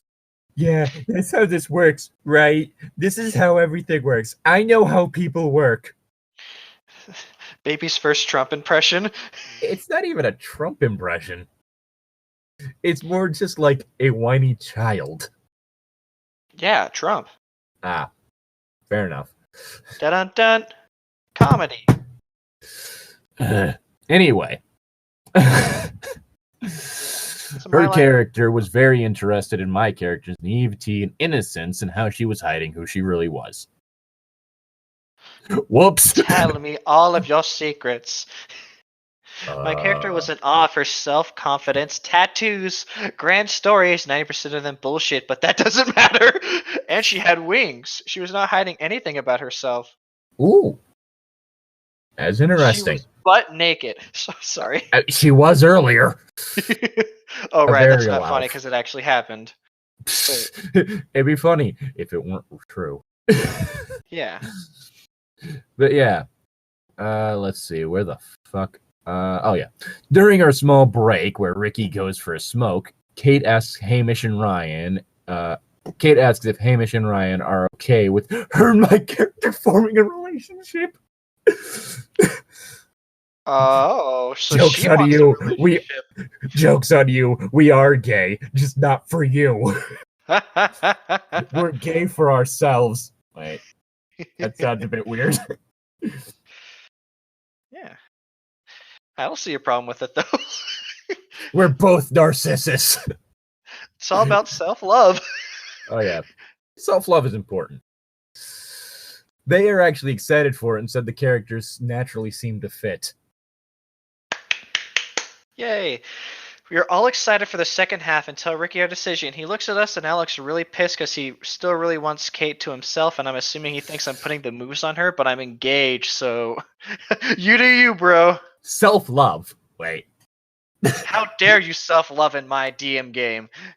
Oh, I was making that joke about the "you do you" line. Oh. You do yourself. Well, if you're giving me permission. I'll do me. You do you. No, you do you. I'll do me. And we won't do each other. Probably. Yeah. Or no, wait. Markiplier line. You do you. Gotta go even deeper for Mark. Hi there. Hello, everybody. It's me, Markiplier. Oh God. Hello, everybody. It's me, Markiplier. Hello, it is me, Dogaplier. Suddenly, furries. Oh God. No, that'd be his brother. Oh, right, yeah. You forgot his brother wrote 2 kinds, didn't you? Yeah. Yeah. I still love that one thing. It's just a Markiplier highlights reel, I think. And it's just him at like this one of his brother's panels getting the crowd to just start shouting wolf job. I don't know why, that just makes me laugh. Just imagine doing a panel and then your brother shows up and starts causing the crowd to start chanting, "We want wolf job." It's just reminding me of... That has to be surreal. My brother's pretty cool, but he's also not the most politically correct person either. Nah. So I'm just picturing him trying to get my audience to say something inappropriate. Oh, God. So how did you get banned from the convention? Well, you see, it all started when... Anyways, we set up for the night. Yep, this is me. You're probably wondering how I got here. Kicked out of the curve of this convention. Oh my God. Well, it all started when my brother... Now everybody say... Alright,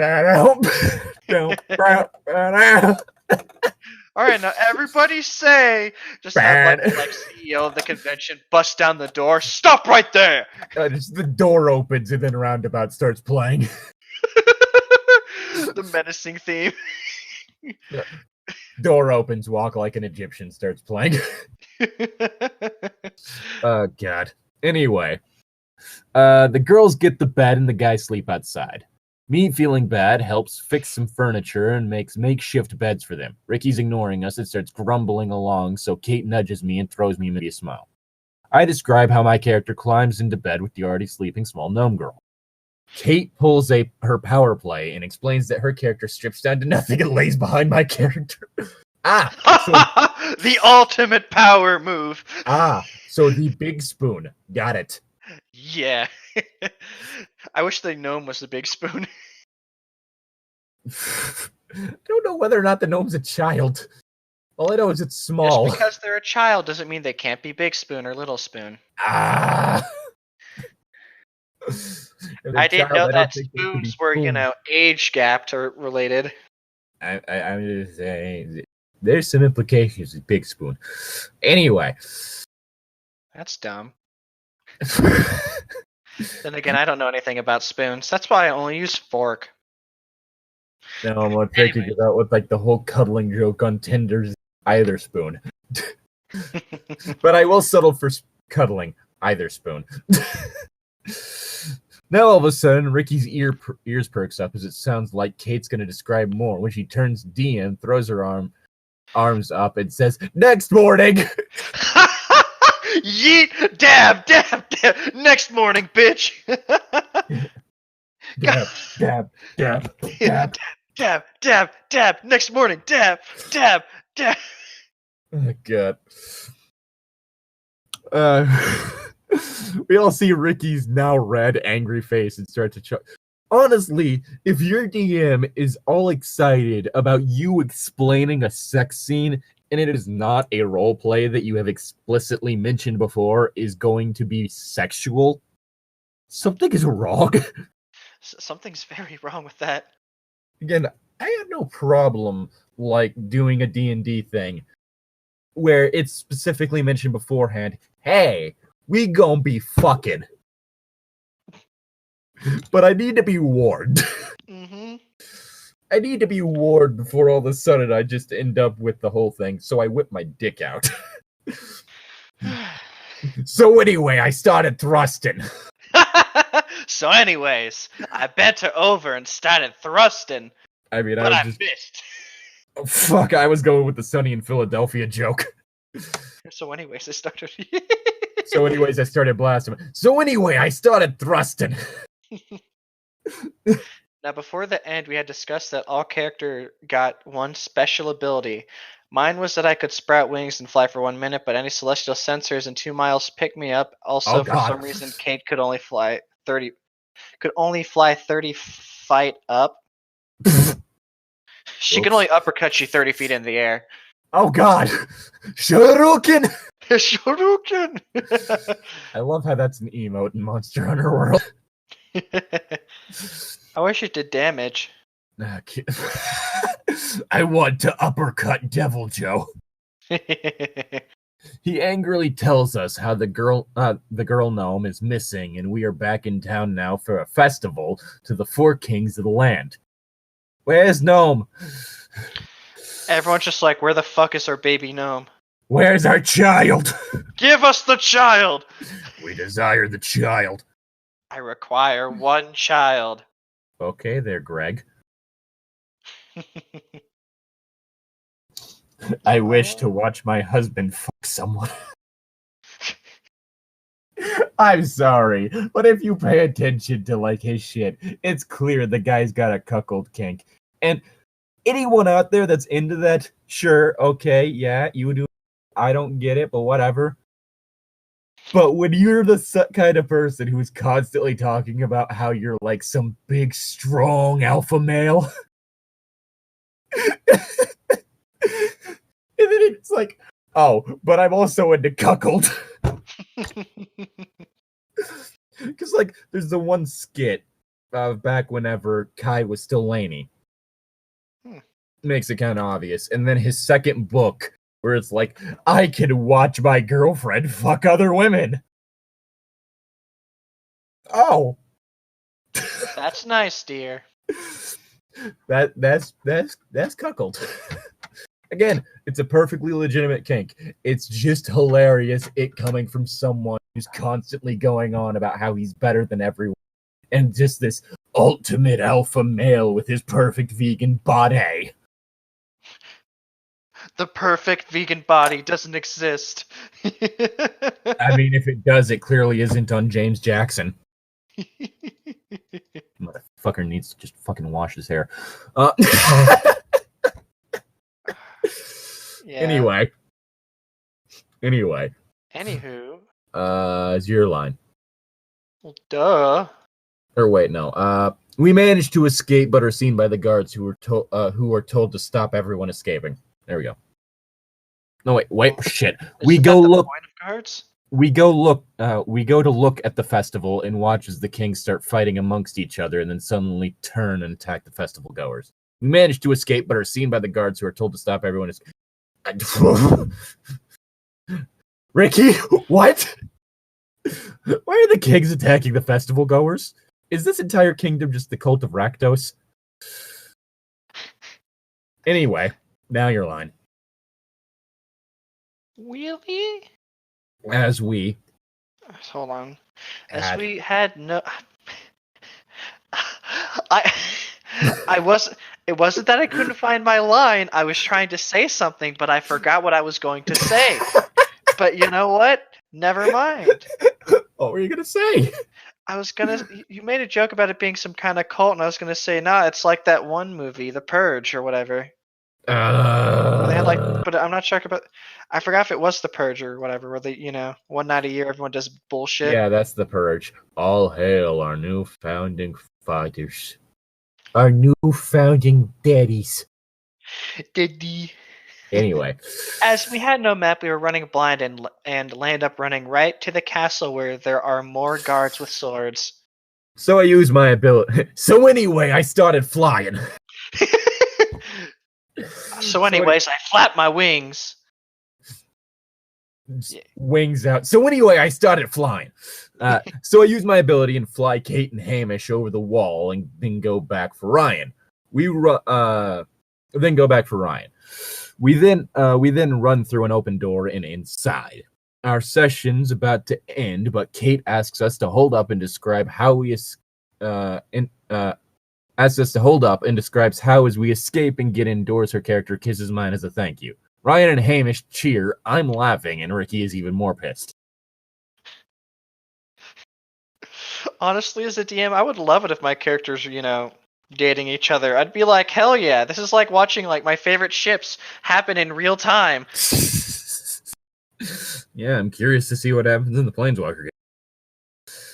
I swear, if I end up dating a fish, just kill my character. Like, literally, just have the gods of my character just, like, smite him. I'm very disappointed in you. Oh, anyway, go about your day. Wait, what? I'm very disappointed in you. You'll be hearing about more of this later. I don't know. I'm Goodbye. just thinking about that one meme. Aren't you upset that I kissed a boy? Did you do it poorly? Like, are you upset that I kissed a fish? Did you do it badly? Yeah. Because it was like the whole thing of like when the bard's confused on why the DM's not upset that he tried to seduce the prince or the noble's son. Like, wait, you're not mad at me that I kissed a boy? What, did you do it poorly? Looks at roll. No, you did fine. You did fine. Like, that's all I can imagine. Did you do it poorly? So after the session, Ricky cancels that campaign because we were mocking the game. This struck me as odd. I messaged Kate asking to explain Ricky's anger and cancellation. Her side of the story is that after the session, Ricky had flat out said to her that if she wants him to run more, she's got to sleep with him. She's laughing and kicked him out of her house. And told him to lose her Get the fuck out of my house! Look, if you want me to DM for you, you have to sleep with me. Fuck out of my house. Fuck off. Goodbye, sir. Yep. DMing for sex. That's a new one to me. That is an impressively bad. How incelly can you get? For real. I'm only going to help you roleplay if you fuck me. That's clearly the most logical explanation here. And that's clearly the obvious choice. The obvious choice is fuck me. According to our calculations, it is the most logical option. I'm going to do what's called a pro gamer move and ask her to fuck me. Hey, Vsauce, Michael here. What happens if you ask a girl to fuck you for DMing for her? For D&D. It just feels like Vsauce with like a black eye. It doesn't work out well. D&D. Dungeons and Dragons and Dick. You have the last line. Oh, Ricky. Sadly, we have only one more tale about you. That would be Ricky, the final Ricky-ing. Are we going to try to read this one? Because it's pretty late, dude. This is going to be the last one. We're going to finish it. We're going to finish it. It's already been like 2 hours. Ugh. Has it? We started at 10:17. It's been like an hour and a half, actually. Yeah, been an hour and a half. Oh, well, we've had longer. The final story of our dear Ricky. I want to go to sleep. Dude, this one would take us this one wouldn't even be able to do a full video on. So, or full episode. People really care that much about Ricky? Dude, just let me finish this. Finish it on your own time. Zane? What? It's fucking late. Can we just get through this? Then we can be done. Okay? Fuck. The final story of our dear Ricky takes place in the middle of my most recent campaign.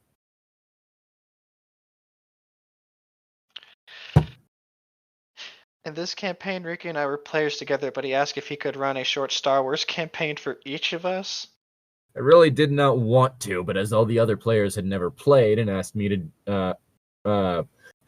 join, to please join. As it was only meant to last a short time, to possibly entice us into a longer campaign, I agreed. That's a mistake right there. Yeah. First red flag. This was Ricky. Second red flag. He was merging Star Wars D20 with Star Wars Saga Edition, not Sega. Star Wars Sega Edition. Sega. I started like I tried to like get that one song from that's like for that Sonic intro, but all that popped into my head was "Making My Way Downtown." Making my way downtown, Just walking. that playing as you're skateboarding, as you're like not even skateboarding, like surfboarding down the street on a part of a plane. Making my way downtown. Walking fast, gonna beat up Robotnik. Anyway, I believe that is the name. For those unaware, this is like trying to mix 3.5 D&D with 5e D&D. I don't get it. Trying to mix two different editions of D&D. Is that usually not a good thing? 3.5 doesn't work the same way as 5th edition. Ah. That's why they're different editions. Well, yeah, but I don't know how drastically different the two of them are. Pretty different. Some things... Isn't 3.5 more like Pathfinder? I think so, yeah. Yeah, then ugh. Yeah. Imagine trying to mix Pathfinder with 5e. Oh, hell no. Some things directly translate, but the vast majority do not. Our cast: Ricky the GM, Gary the Wookiee fighter, Ryan the human Jedi, basically he was a bard, Mark, a young Yoda, yes he was a Jedi, and me, Baby our pilot. Yoda? Baby Yoda? Mark, Baby Yoda. Baby Yoda? Baby Yoda! Baby Peanut? Don't flag us, Disney. Anyway, oh god. Ah, god. Why did you have to remind me? Yeah, because... Our game starts with us on a small planet having been summoned by a general. Unfortunately, it wasn't Grievous. We are given a mission to examine a nearby start station that has stopped communicating. Well, maybe they should turn the communicator back on. We fly over and there's no power except for the one floor. We land and slowly make our way through the abandoned station, fighting some large rat-like creatures. Reddits of unusual size? I don't believe they exist. Well, I guess these aren't real then. I mean, it's a Princess Bride reference immediately after he says that he gets attacked by a rodent the size, like a rat the size of a fucking, like, Saint Bernard. It's been a while since I've watched Princess Bride. It's a good movie. Yeah, not gonna argue with you there. You see, there's a difference between... God, I can't do the stereotypical Jewish voice. I can do the Jew... Fucking hell. You know, your brother! There we go. I can do the stereotypical Jewish aunt, but I can't do just the stereotypical New York Jewish voice. The stereotypical New York Jewish voice? Yeah, it's the whole thing. Like, you live in New York City, you're kind of both honorarily Italian and honorarily Jewish with all the slang you're going to be using from both. Huh. Like schlep or schmear. Or schleep. Sorry. Let's see. We find streaks of blood leading to a conference room. Oh shit. With a closed sliding door. It's obviously an ambush, so we set up our cover. And push the obvious button that will open the door. Inside is a thief and two bodyguards, and we basically ambush the ambushers. Yeah. The door we open also leads directly to our ship. Out to our ship. I'm just picturing like the Sith Lord standing there like, alright, we're gonna sit there and wait for them to come out. Oh god! Like the room's all dark and stuff, right? And like the guys on the other side open the door, and then, you know, he like turns around to like pull his lightsaber all cool like, and he's just like, where'd they go? Guys? Who opened the door? Ah! And just like immediately gets jumped. I'm just imagining like one of them's like on the side of the door, like waiting for someone to come in, and just dude with the lightsaber stabs through this like the area right next to the door, through the wall.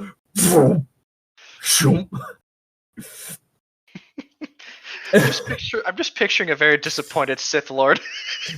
Like not even like evil, like how dare you fail me? He's just like, oh, come on, guys, really? Just imagining like the Sith Lord watching someone get stabbed through a wall for an ambush he prepared. Just whoops. We are really irritating Ricky by rolling well and shooting the crap out of the Sith. Oh my god. Ricky, why do you want people to die so much? Play a different game. Mark is single-handedly handling both guards. Ryan is using an ability that basically stuns the Sith and then runs into cover.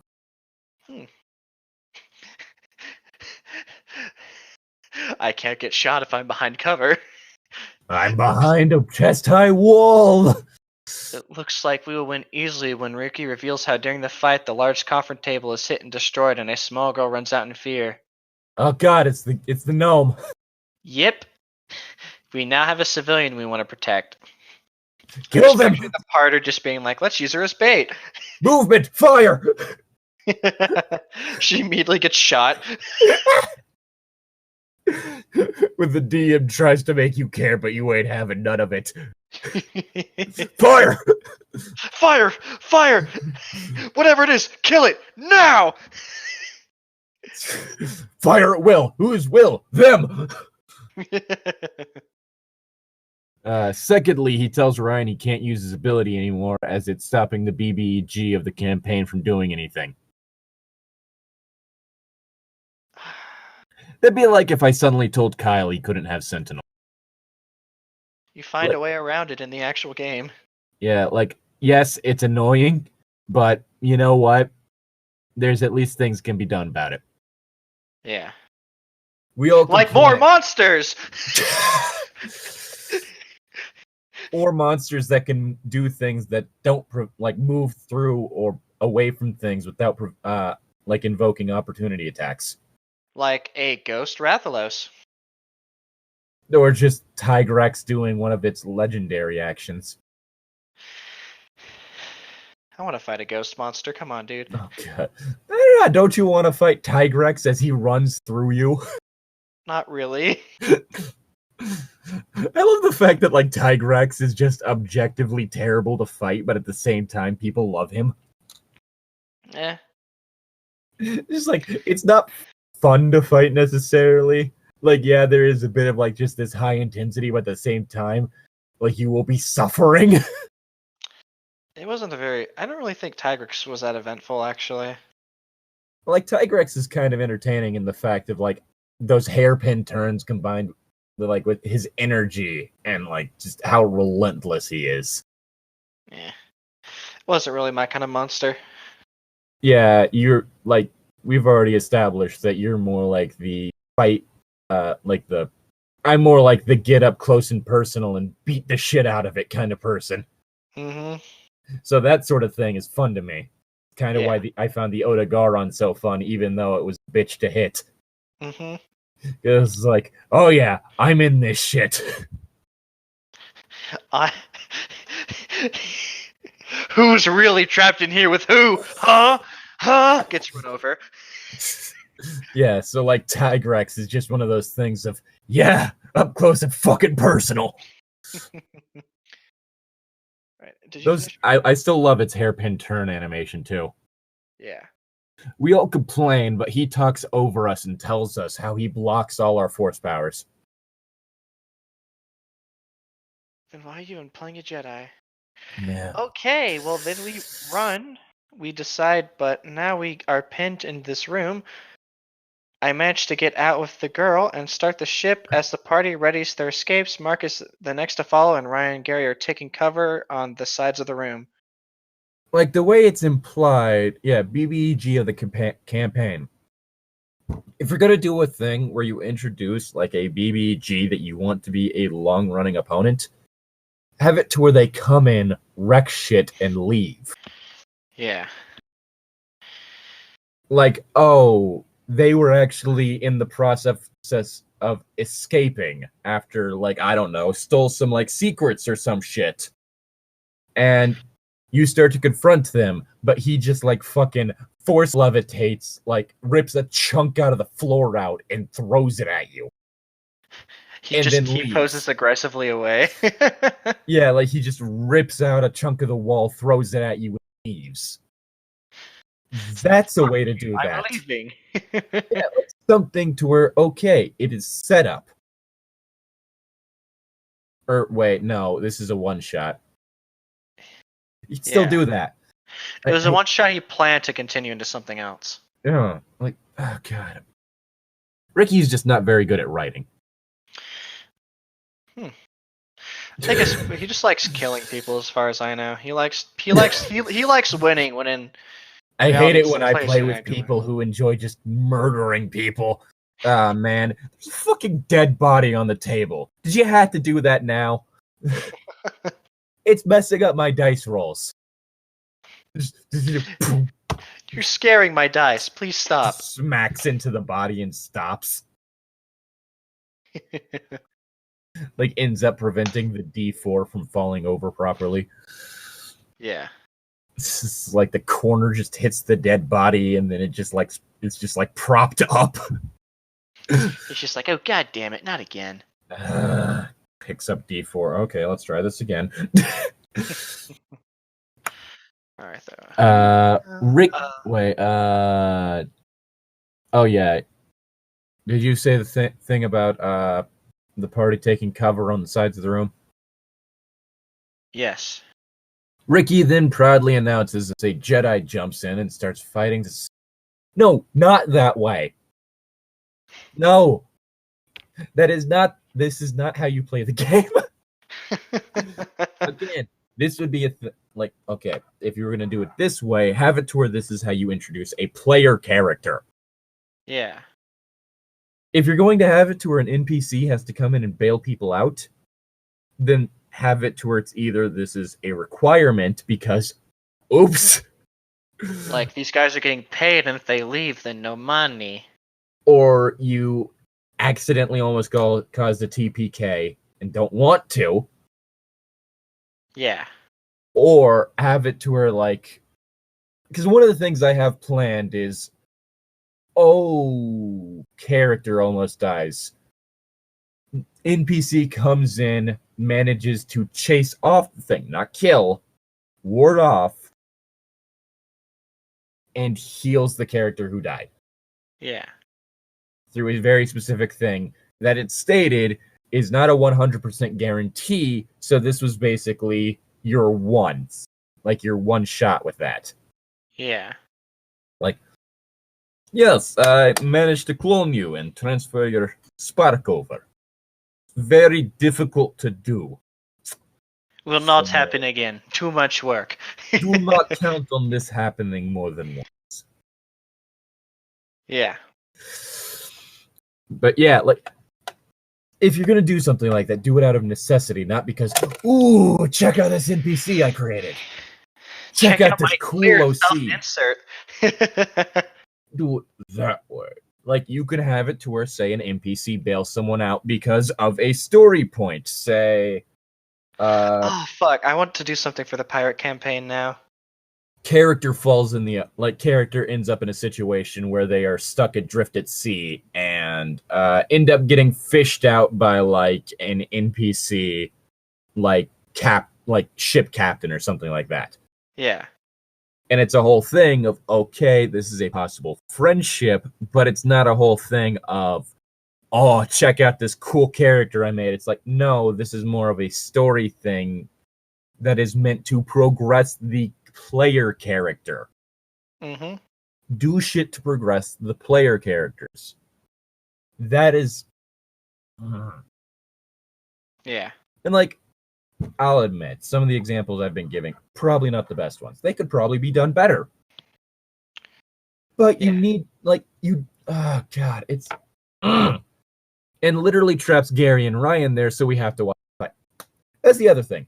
If you're going to do that, do it to where I'll hold them off. You guys escape.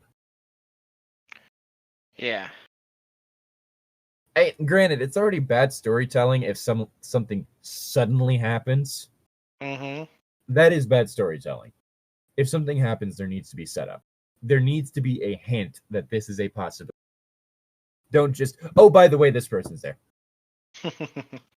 Have it to where, make some checks to see whether or not you notice something. And just like, oh, there's a sound of, you think there might actually hear some footprints somewhere, but you're not, footsteps somewhere. Hear footprints? Sure. Sorry. You know what I meant. Like, yeah. Oh, you think there might be a sound of footsteps, but they fade off too fast for you to really be sure. Something like that. Mm-hmm. Something that hints. Not sudden. God damn it. But yeah, the fact that they got trapped, and that bugs me. Because if you're going to do this, do it to where, okay, this is an opportunity for them to escape. Mm-hmm. After the first round, Ryan comes to me and says, just open fire. I follow the order and open up with a large laser Gatling gun.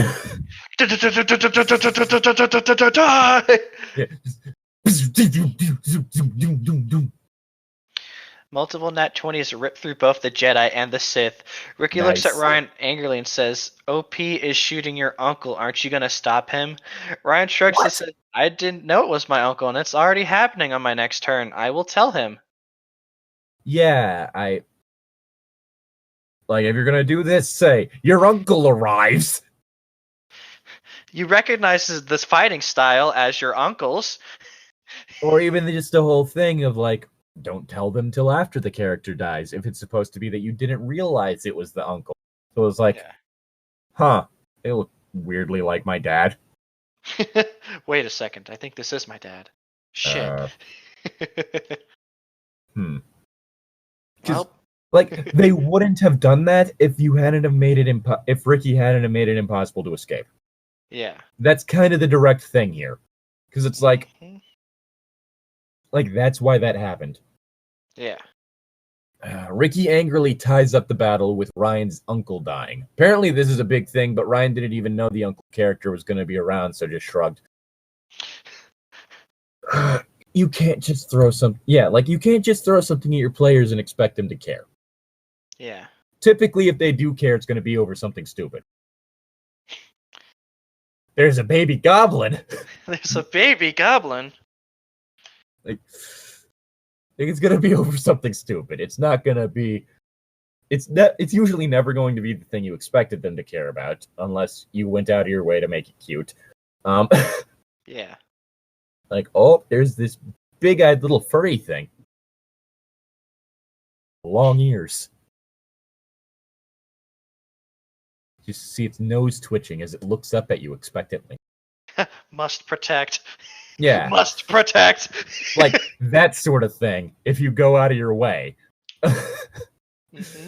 But typically the things that people are going to care about are the things that they are just more naturally invested in. This could be, say, a companion animal, or something that they personally made part of their backstory. You can't just be like, here's your uncle. Oh, God. Anyway. Now that we're all on board the ship and undocked, we... Open fire. Oh, sorry, I got an app for someone. Undocked, open fire, and blow the shit out of the space station, absolutely destroying it. We see the Sith approaching a small ship, so I asked if I can shoot on the ship. Get told to roll, get a nat 20, miss. That's right, I missed on a nat 30, because we can't kill the big bad evil guy now. He probably could have just said, please don't kill my big bad evil guy this early. Or he could have even say, I don't know, that's moving kind of fast. You're not too sure if you actually could. Yeah. There are ways to... Don't just go, nope, nat 20, you don't get to. Like, if you're going to have them roll for it, don't make it outright impossible. Yeah. It's halfway through the session, and we are all pissed. We go back, report, and hand over the girl when the Sith arrives with a fleet and attacks the planet we are on, causing an evacuation.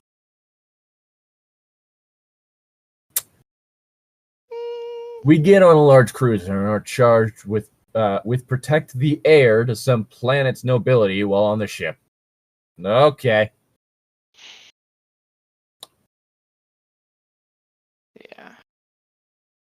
Huge ship fight in which we can only do minor things that aren't really changing anything until basically all commanding officers are dead. Gary, who was on gun turn, gets pissed because he can't hit anything and literally rage quit and goes to sit with the hair. Yeah,